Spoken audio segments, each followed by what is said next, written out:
Papá siempre fue un nerd con la tecnología. Me acuerdo un día, llega súper entusiasmado y le dice a todos mis hermanos, vengan, quiero mostrarles algo que va a cambiar la manera que funciona el mundo. Con mucha emoción entramos a su oficina, a una sala llena de cables, de luces y de computadoras gigantescas. Decía Sun Computers. Y en ese momento, papá me invita a hacer mi primera búsqueda. No existía Google, pero sí me acuerdo hasta ahora lo que me explica. ¿Qué es Internet? A diferencia de la tele, donde nosotros consumimos información, el Internet lo que te permite es poder crear y poder conectarte con diferentes ideas, con diferentes personas, con diferentes países, y de esta manera democratizar el conocimiento. Papá fue pionero al traer Internet a Paraguay, y por su trabajo en el año 2000 toda la familia nos mudamos a Estados Unidos. En ese momento, mi abuela, súper determinada a poder comunicarse con nosotros, decide aprender a usar el Messenger.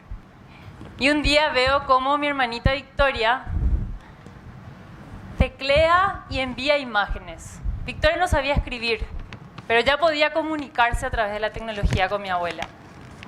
Al poco tiempo veo cómo mi hermano Mauricio aprende a programar en HTML y crea su primera página web a los 11 años.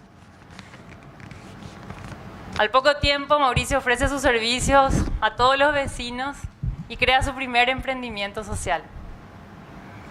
Mi familia me demostró el impacto que podía tener la tecnología y lo intuitivo que era para los niños aprender casi de manera autodidacta. Mudarnos a Estados Unidos también significó pasar de un colegio privado, casi una burbuja, a una escuela pública gigantesca de 4.000 alumnos, pero de excelente calidad. Me acuerdo un día me dicen, Jeff Bezos, el fundador de Amazon, se recibió de esta escuela.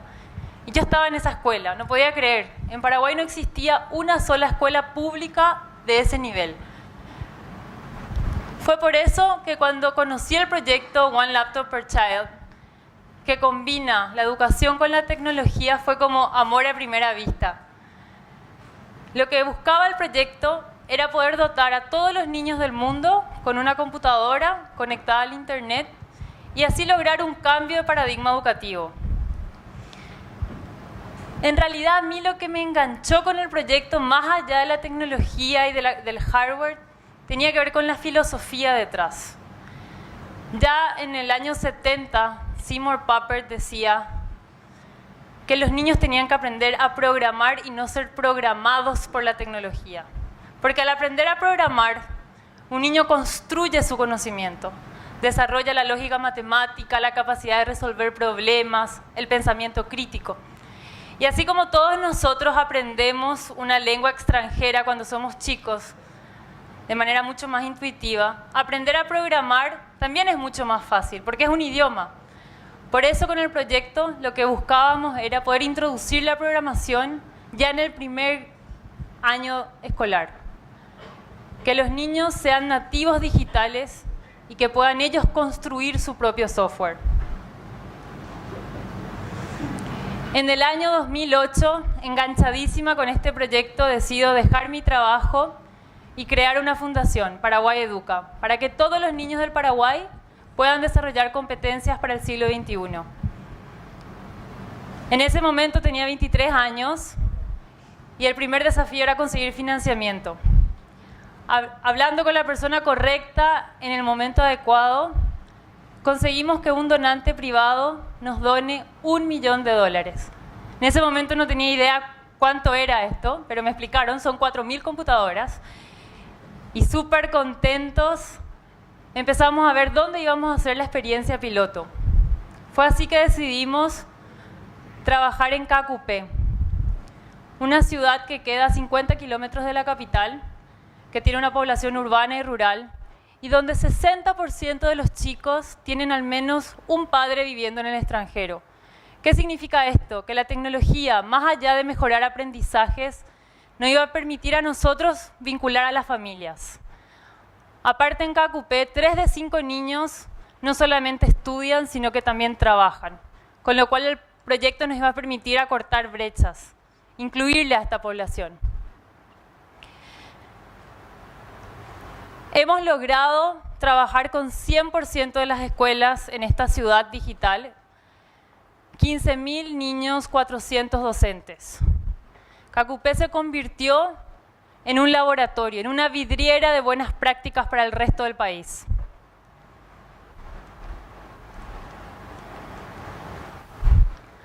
Al cabo de casi 10 años, nos dimos cuenta la tremenda capacidad que tenían los niños, no solamente para aprender, sino que para también enseñar.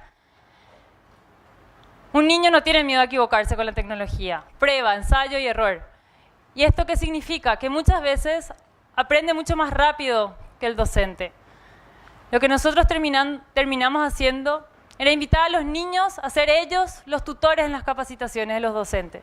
Y esto les generaba una tremenda autoestima, un liderazgo dentro de su escuela. Otro tema no menor tenía que ver con el software educativo que utilizábamos para que los niños sean verdaderos creadores y no consumidores de software.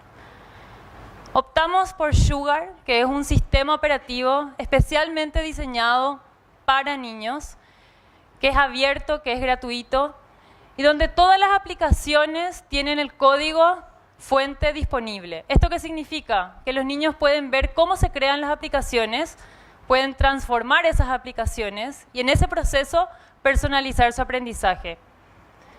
Y aquí el caso de Richard, uno de los niños del proyecto, me gusta mucho contar porque Richard, al darse cuenta que en su escuela no habían libros, no había un diccionario guaraní-español, que son los 2 idiomas oficiales de mi país, decidió programar su propio diccionario. Como Sugar tiene a toda una comunidad de aprendizaje por detrás, este diccionario se convirtió en un diccionario vivo, alimentándose de palabras constantemente con voluntarios en todo el resto del país. Hoy, Sugar tiene 50% de todas sus aplicaciones creadas por los mismos niños y está siendo creado constantemente con la colaboración de 60 países, con voluntarios en todo el mundo. Uno de los desafíos con los cuales nos encontramos en el proyecto tenía que ver con las pocas horas de clases que asistían los chicos. Al colegio normalmente los chicos asisten en Paraguay 4 horas diarias, incluyendo el recreo. ¿Eso qué significaba? Tenían muchísimo tiempo libre. Para nosotros era una oportunidad. Podíamos crear una escuela paralela.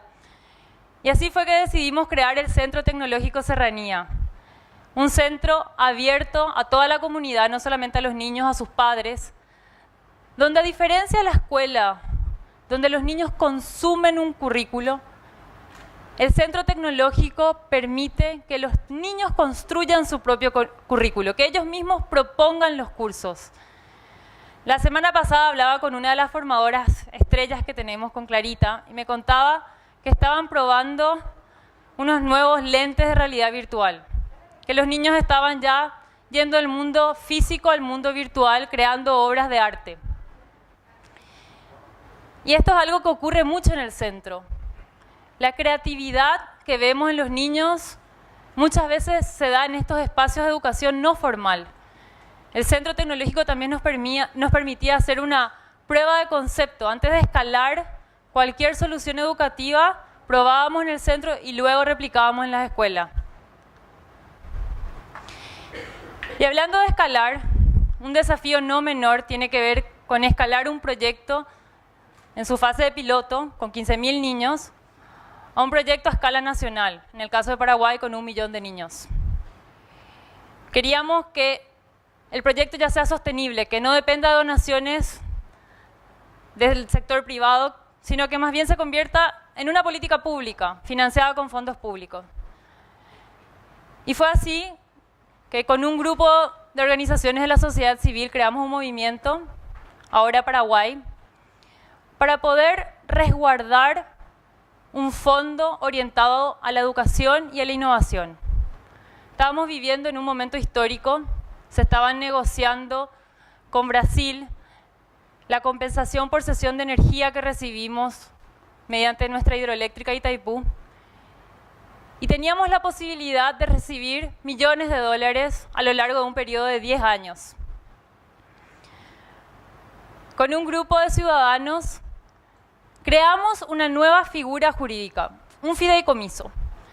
Este fideicomiso público tenía reglas bien claras de cómo se podían invertir estos recursos en proyectos de alto impacto.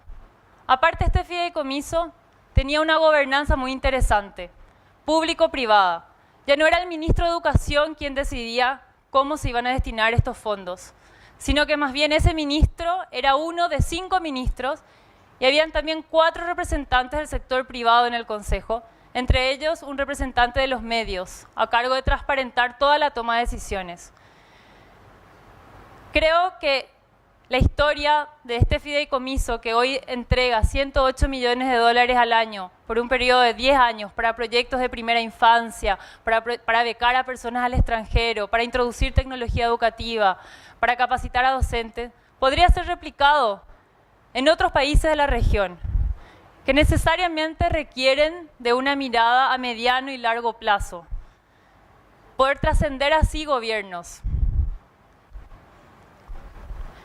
Cuando hablamos de impacto, ¿qué está generando el proyecto? Para mí la historia de Ignacio es una historia que revela cómo la comunidad se moviliza. Ignacio es un chico no vidente que le apasionaba aprender, por eso al terminar las clases siempre iba al centro tecnológico Serranía. Pero como las veredas no son inclusivas, Ignacio siempre tenía que ir acompañado por alguien. Esto motivó a un grupo de estudiantes a proponerle a su profe: queremos crear un bastón inteligente. En vez de trabajar en matemáticas, en ciencia, en tecnología de manera aislada, dijeron: armemos un proyecto. Y fue así que reciclaron un selfie stick, unos parlantes, unas computadoras antiguas y crearon a través de sensores un sistema de alertas, muy parecido a lo que nosotros usamos para estacionar el auto. Después quisieron ir un paso más. Estaban todavía trabajando en el prototipo y dijeron: a Ignacio le encanta escuchar partidos de fútbol. Bueno, vamos a incorporarle una radio para que este bastón no solamente lo guíe, sino que también pueda entretenerle en todos sus trayectos.